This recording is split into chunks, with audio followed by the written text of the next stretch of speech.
Update India TV, हर खबर सच्चाई की ओर। राळेगाव तहसील कार्यालयावर दिनांक 24 सप्टेंबरला महाविकास आघाडीच्या वतीने विविध मागण्यांसाठी जनआक्रोश मोर्चाचे आयोजन करण्यात आले आहे।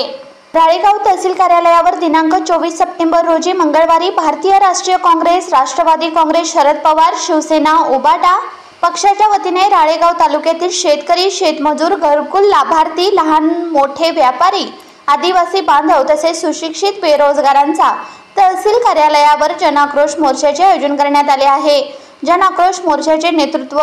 खासदार संजय देशमुख, प्राध्यापक वसंत पुरके, माजी शिक्षण मंत्री संध्याताई सवालाखे, प्रदेशाध्यक्ष महिला काँग्रेस कमिटी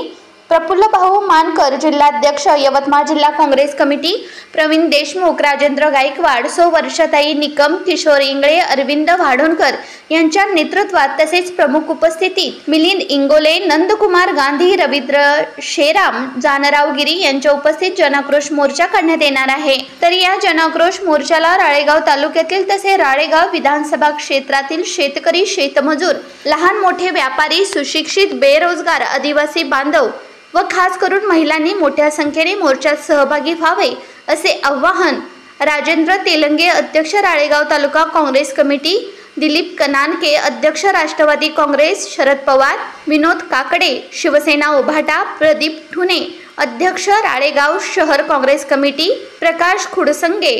अध्यक्ष राळेगाव शहर राष्ट्रवादी काँग्रेस, शरद पवार, इम्रान पठाण, अध्यक्ष राळेगाव शहर शिवसेना उभाटा यांच्याकडून करण्यात आले आहे। यवतमाळ जिल्हा प्रतिनिधी विनोद माहुरे।